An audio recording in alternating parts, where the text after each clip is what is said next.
In this video, we take a deep dive into Google Search Console.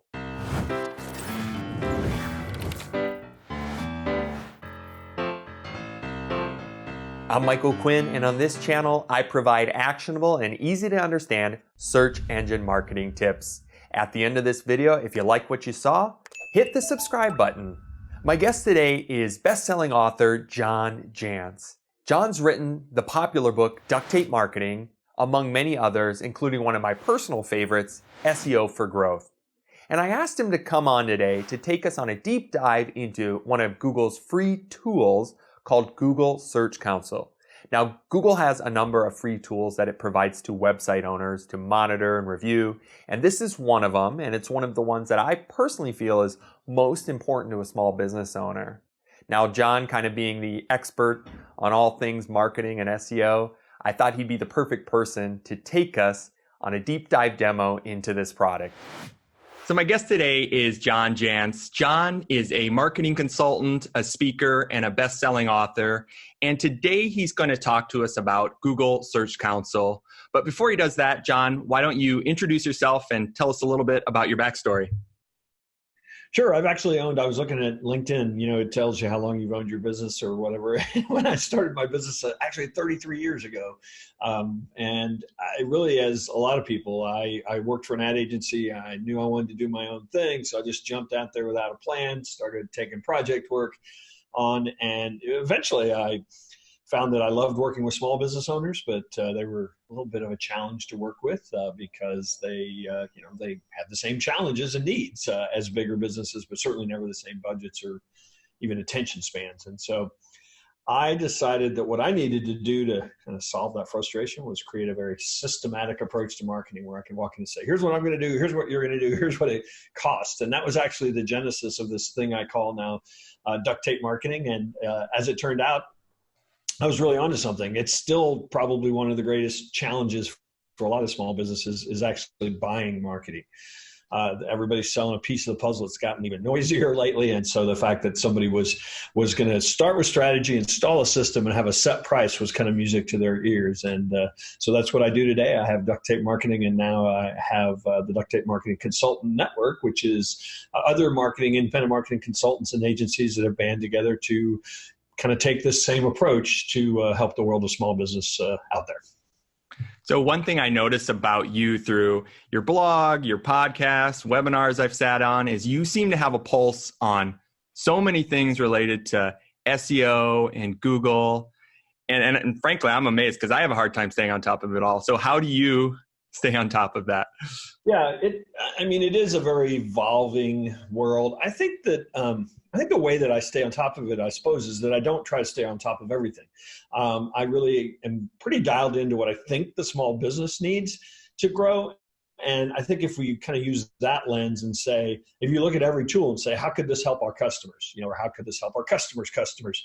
I think that's a way to really filter what you should pay attention to. And of course, increasingly, we have to pay attention to Google, the Google verse, as I've referred to it as, because so much of what's going on online is somewhat controlled by I won't say their whims, but their decisions about how they want to serve their customers, who is the person searching for information and for a result. And so in terms of, I guess the other thing that really helps is I kind of enjoy this stuff. And I don't mind spending time kicking around and trying to make things work and breaking them and things like that nature. So I kind of get a kick out of it. So that's probably the secret to a lot of things in life. Absolutely. So Google has a lot of different tools.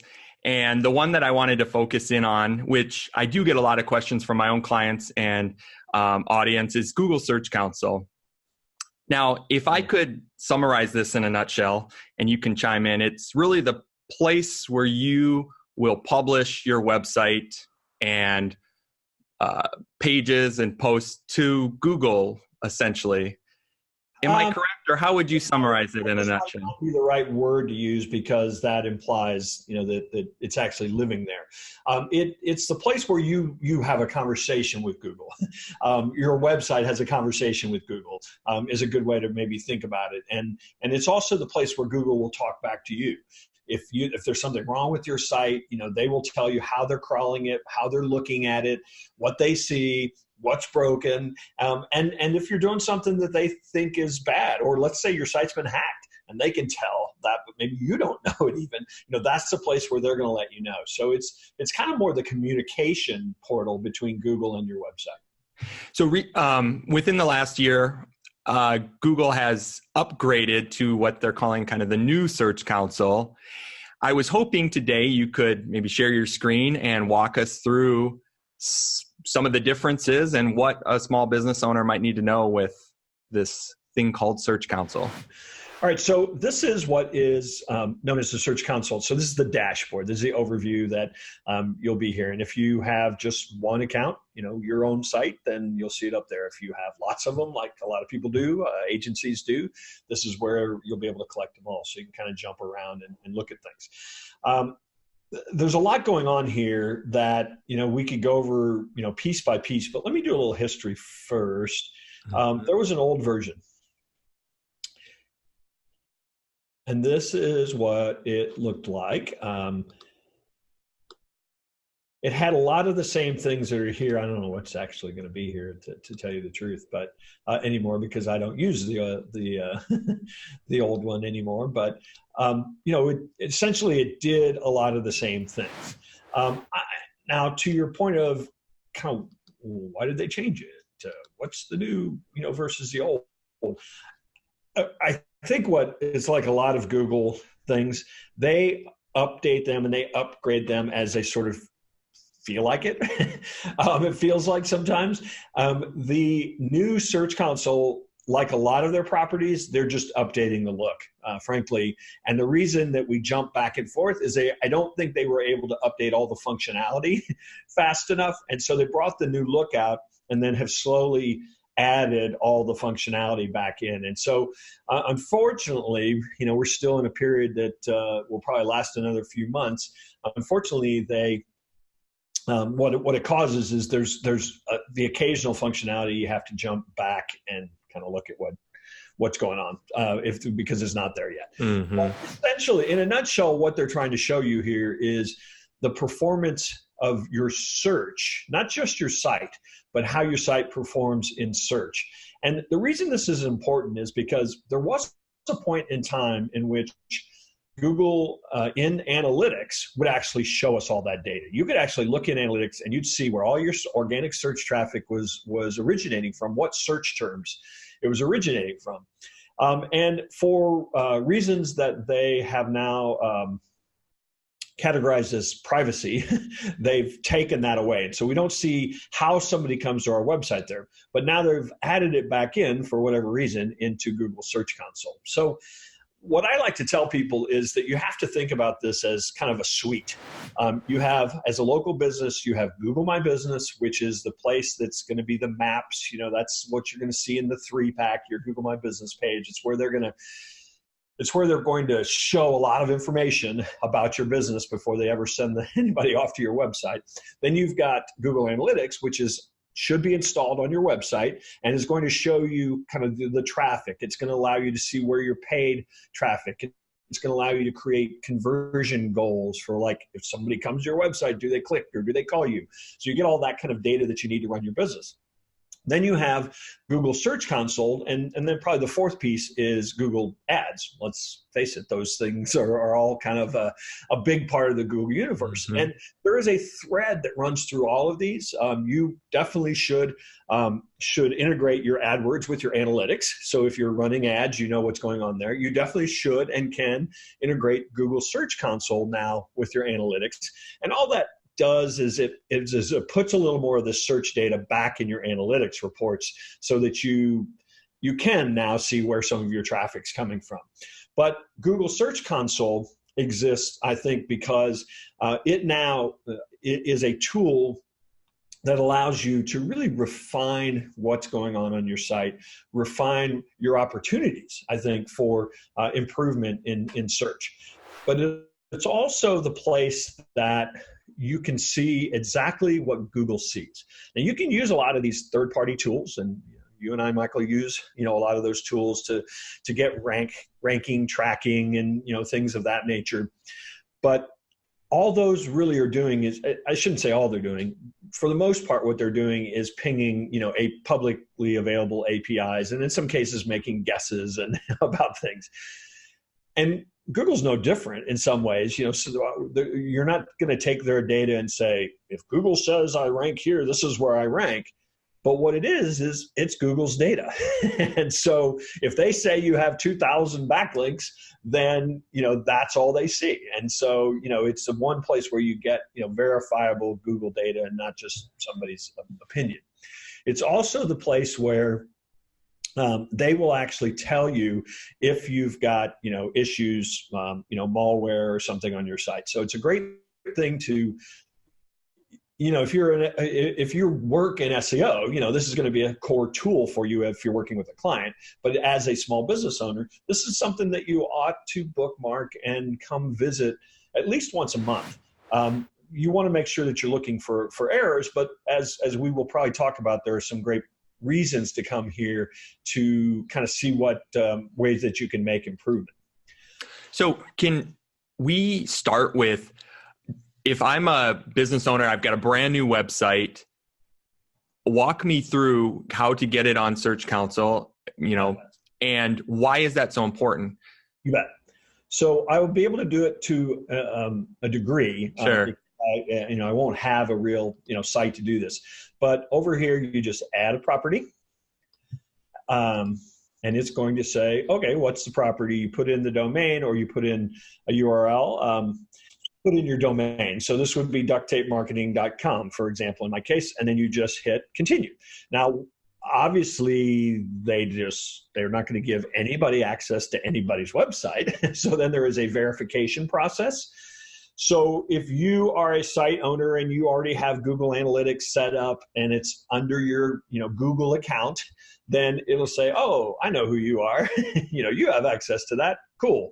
But if you are, say, giving an agency access, or you're trying to let somebody else look at it, they're going to have the ability to, you can either set it up and then make them a user, or they're going to have the ability to access your website so that they can prove that they are indeed somebody who has access. And obviously it presents a little bit of a hassle, but it is certainly there for your protection. Would you say this is one of the first steps somebody with a new website should take, is getting it on Search Console? Yeah, absolutely. I mean, you as you're building a website, install analytics, set up Search Console, and then once your site is live, you're going to want to go to this tab that says Sitemaps, and you're going to want to and yours might not be as complex as what you're seeing here, but you're going to want to submit your sitemap. And if you're using WordPress, you're using the Yoast SEO plugin, for example, in WordPress, it's pretty easy to get what that URL. And all it is it's this coded XML file that basically tells Google, where all the pages are, how they're all connected together. It's as the name implies, it's a map of all the pages on your website. And that's something that you want to get here because, frankly, if you build a website and nobody's linking to your website, Google may take them months to just stumble upon it. And so this is kind of your way to bring your website up to Google's door and say, knock, knock, knock, here I am. This is, look at all my new pages. Aren't they cool? And what happens with that sitemap is then, of course, every time you actually submit like a new blog post or something, it automatically goes to that sitemap, comes here and pings, like you can see last read, August 12th, August 10th, August 14th. So even though these sitemaps have been in here for years, they're being read in some cases on a daily basis or a weekly basis, at least, because things are changing. Yeah, so the heart kind of then of after, I'll just go quickly here, after sitemaps, this is where you'll go and it'll tell you you've got coverage issues. Looks like I've got one page that's irritating them for some reason all of a sudden. So if you had a lot of errors in pages and things, this is where it will tell you about them. And a lot of people have broken links and pages that don't go anywhere. And, this Google basically says, we don't know what this is, fix this error. In some cases, errors are really bad things that are hurting your site. In some cases, they're just little irritations that if you're one of those OCD people, that you want to have no red marks here, you can clean them up. But that, again, you want to make sure that you're looking at that. It will actually show you what's going on in mobile usability, which has become, an issue. And again, it's little things like the error on this page that they've come up with is that the text is too small to read somewhere. So that's a little thing that I can then go, I'd go in there and show me exactly what page it was on, and I could fix it. So those are pretty important things. This is the links. This is basically showing me, as far as Google thinks, here, there are 53,109 people that have linked to Duct Tape Marketing in their world, in their view at least. So this shows me where my, links are coming from. And if I really dug into this, and again, this, I've been doing this for 100 years and it's kind of a mess how much stuff is here. But that's what everybody wants to get to, right? But it will also show me where my links are coming from. And if I really wanted to dig in, I could actually run reports that would say, for the typical website, a small business website, a couple hundred links, is kind of a nice, place to be. It will show you, your top link pages. It will also show you the pages that people are coming to and where they're coming from. And so, it's a good place for you to actually kind of see, what the backlink profile looks like, in Google's world. Again, there are a lot of third-party tools out there that are set up to do this, but this is the one that's frankly Google's world. So because we could talk about all of these till, we were blue in the face. The real thing that people want to get into is this is what's called the performance report. And this is, in a sense, this is a way for you to see where your traffic's coming from, what tools that are driving that, or what search terms are driving them, but also where you rank on average, for these search terms. And for a lot of small businesses, that's what they're trying to do, right? They're trying to figure out, how to, what ranks and why. So you have across the top, total clicks, total impressions, click-through rate, and average position. So you can kind of see where you're ranking. You can sort these. Typically the default is the one that's getting the most clicks. So that's going to show up on top, but you can also resort these. You can say, show me impressions or click-through rate or, things of that nature. Now, like a lot of metrics, well, what does this tell me? What do I get for this? A couple of my favorite things are the fact that you can go back in 16 months worth of data. So, all of a sudden, you got a giant historical window into how you've been ranking. But then also you've got comparisons. So you have the ability. So, and again, in our world, Michael, when we're helping a small business, one of the things that they want to see is improvement in search, over 3 months, because, we're helping them. And obviously every small business owner wants to see that as well. So it gives you the ability to just say, okay, what's changed, over 3 months. And again, there's a lot of data in here. And so, it becomes a little bit hard to work with, but those are a couple of my favorite things. And so in terms of what these things mean, to me, total clicks, that's a really important metric. Impressions, not so much, because impressions is, you can be on page 8 and get an impression. Click-through rate a lot of times is really just a function of, what search terms are ranking near the top of a page of page 1, and then average position is what it is. You click on these and they either show or they don't show. So you can here's where I like to start comparing. So for digital marketing tips, previous 3 months I was in 1.7. Looks like we dropped a little bit. So unfortunately, I'm showing you places where we're losing ground. But that's the kind of case where you jump in here once a month. You're not going to have as much data in here, so it's a little easier to manage. But you jump in here about once a month, and you might start saying, "Oh, well, why is that dropping?" And what's going on that. You can also look at, okay, what pages are these people coming to? So now the first one was the queries were duct tape marketing. Well, what page is getting the most traffic, because you can actually rank for, duct tape marketing, the term itself probably, shows up in lots of searches, types of searches. But what I want to know now here is, how come this, what's happening with this page? Why, which page is getting traffic? So you could see some of this in analytics, but it wouldn't necessarily show, some of the extra data. Now, the other thing that is kind of an odd one to look at is click-through rate. It's one of my favorites to actually look at when you drill down to the individual page, because what it can show you is, a lot of times, like if something is, well, I should put position on there. If something is ranking very highly, in the first position or something, your click-through rate should be very, very high. Hang on, there we go. Let's see, again, that's the problem. I should have probably picked a site that didn't have quite so much data in it. But if what I love the click-through rate to see is that, a lot of times people will just, relate that to, or people taking an action I want them to take. One of the ways that you can improve your performance with Google is that, when people search for a term and they're looking at a page of search results, right? On Google, not here in Search Console, but in Google. And one of the big factors that Google has been playing with is that they don't just want to show what they think is good content.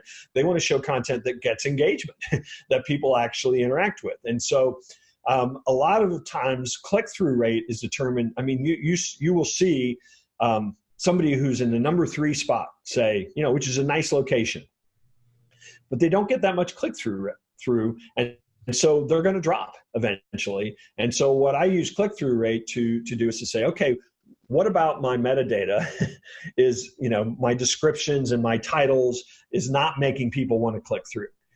Because a lot of times if you're ranking highly, you can leapfrog somebody if your description that they see on the page is so enticing that they want to click through and come to that page. A lot of times that's a way. If you're on that page 1 already and you're thinking, how do I get ahead of somebody who is ahead of me? A lot of times click-through rate is the thing to look at and start playing with ways that you can make your description that they're going to see so enticing that they're going to click on it. And that'll make a big difference. So one question I have is about the URL inspection and what benefits that feature has. So what you're doing is you're replicating what Google will see. Sure. And so you're basically saying, go look at this URL. So basically what you're saying is go look at this one page. So this is a good thing to do sometimes if you've created a new page and it's not necessarily going to speed it up getting indexed, but it will actually give you what Google sees on a page, kind of almost live. Now you also see that, you can say, I want this indexed. So if you've made significant changes to a page, sometimes this is a good, if I have a client, we've built, say, a hub page, which is really going to be a lot of great content. We know it's going to rank well, but I want to get it kind of sped up. I'll do this and I'll say, hey, index this page. It showed up on my sitemap, but again, if you're kind of hyper wanting to to really get it out there, you can do that. So, I mean, the biggest thing this is, doing is you're just saying, look at this page, like the name says, inspector, inspect this page and, tell me, what it looks like to you. Google, is it mobile friendly? All the things that we want to be the case. So I'm just going to spitball a few other questions here at you, and we'll see if you have the answer. But is this the place, if I've got some bad links come into my site, can I use Search Console to get rid of those? Yes. They have a tool called the Google Disavow tool. So they actually, and there are a lot of third-party sites that the one thing that Google will tell you is they'll tell you, here's all your links. They won't tell you these are bad links. So unfortunately, you might have to use a tool like SEMrush or Ahrefs that will actually look at your links and say, you know what, these score pretty badly. And some people get bad links because they've hired an SEO person and said, go SEO my site, and this person did some things that they probably shouldn't have done. Some cases you get them. I mean, I have so many links on my site. I have 1,000 that could probably go in the Disavow list. And it's because people post stuff, all over, crazy things. So you get almost every business is going to have a few, whether they know it or not, whether they had anything to do with them or not. And so in some cases, if you have too high of a percentage, Google will say, well, I'm not sure really why you got all these links, but we're going to kind of downgrade you. I mean, if it's most of your links and it's some really bad places that they know are really scammy and they just don't want to send people to, and they don't want to see links from, they might de-index your whole site.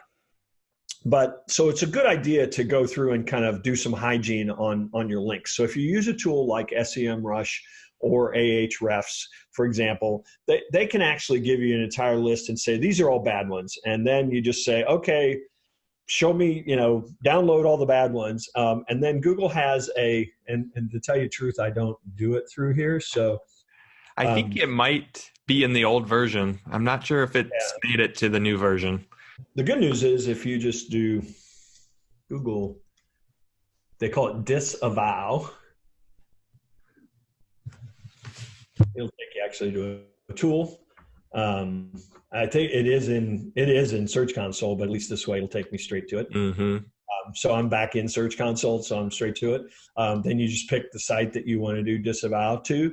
And then once you hit this, it will actually give you the opportunity to upload a list of links. And then you can go through those links it then basically you're notifying Google that you want to disavow those links. And what they'll do is they can't take them off off the pages that link to you. You're basically just saying, Google, somebody else linked to me. I didn't have anything to do with this. And I don't want you to think about it. I don't want you to consider this as you consider my overall sort of healthiness of my site. So that's basically what you're doing is you're saying, I don't want you to look at those. And you can also, and I don't know if you want to cover this, but they actually give you the ability there might be some pages on your site that you don't want them to index and be showing to people. And you can actually do that through this tool as well. And the reasons for that is you might have courses there, you might have special resources that you only want to give to certain clients and things. And so you kind of want to say, hey, don't just show these to the general public. So you can actually, one of the ways that you can de-index a page is through this tool as well. That was going to be my next question, because I actually had a client for the first time this week ask me to try to get a link or a page on their site removed completely. So there are a number of ways. I don't know if you want to go down that rabbit hole. I mean, you can actually do that at the WordPress level. If you're using WordPress, there actually is a way for you to open a page and mark it. Don't show this to search engines. You can do it in your robots.txt file. You can actually upload information that says don't crawl these 3 pages, and that's actually the most effective way because it stops the Google spider. Just using WordPress to tell them, hey, really don't look at this. I mean, sometimes they do, sometimes they don't. But then coming here, again, you're basically telling them don't index this. But if you don't have something behind a firewall or you don't have it in your robots.txt, unfortunately, sometimes they find the stuff and they publish it. So here you're merely suggesting you don't want them to crawl it. But if you are dead serious about something, you need to put it behind like a firewall in a membership plugin or something like that.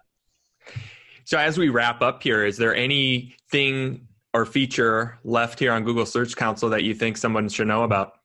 I think we really covered it. I just think there's lots, if we were going to, we could spend the entire day, probably talking about performance and ways to sort that and look through it to see, how you're ranking, how you can improve ranking. So, there are lots of other resources out there that, that I suggest you maybe take a look at as well, that can show you some different ways that you might be able to use the performance report, particularly to improve your overall search. So, John, you have a new book coming out. Why don't you tell our audience a little bit about that? Yeah, so this is actually going to be my 6th book. It'll be out in October of 2019. And frankly, I wanted to write a different book. All my other books have been about marketing or SEO or referrals, related to marketing. And I just wanted to write something that was really more based in kind of my owning a business for 30 years. And so it's called the Self-Reliant Entrepreneur. And it's a daily, meant to be kind of inspirational. So every day you have a new page. So January 1st, January 2nd, January 3rd, you'll have a new page. And what I've done is I've taken inspirational writing from who I think were some of the first entrepreneurs in America. And they were a lot of the folks in mid-19th century that were fighting slavery, and they were fighting, religious reform, and they were starting the women's movement. It was kind of the first sort of counterculture period, but it was also a lot of literature we all grew up reading in high school and college, from Thoreau and Emerson and Fuller and Melville and Poe and Twain. And I think that they really have some great words for today's entrepreneur. So I take a reading from some of their works, and then I apply kind of my wisdom, or thought at least, for the entrepreneur. And then I end every day with a challenge question. So it's meant to just be a very light read, something that you could, if you already do journaling or meditation or something in your morning routine to kind of get you going, it can be a great thing to kind of work into that, because it takes you about 2 minutes to read a page, and hopefully give you something to think about to get your day started. And where can someone find that book? Well, it'll be available pretty much anywhere people purchase books today. Obviously, all the online sellers, there'll be Kindle version and an audio version as well as the print version. Great. And how can everyone else find out about you? Sure. The easiest way is pretty much everything's at ducttapemarketing.com. So that's DUCTTAPE marketing.com. That's generally, that'll be the jumping off point for just about anything. Well, thanks so much, John. You've provided a ton of value here that I think our audience will really appreciate. So thanks so much for your time. My pleasure. To learn more about John's new book, The Self-Reliant Entrepreneur, you can check it out on Amazon and pre-order it there. I've got a link in the description below, along with some other links to find out more about John and Duct Tape Marketing, including the Duct Tape Marketing podcast. And I'm going to have a link to a guide on his website specifically for Google Search Console, which is very, very helpful to small business owners. Now, one of my biggest takeaways today with what he showed us was the insights and reporting mechanisms within Search Console. The fact that you can see, what search queries you're ranking for and what position and what search volume were all extremely valuable to me. And frankly, if you're a website owner, you need to be taking advantage of Search Console.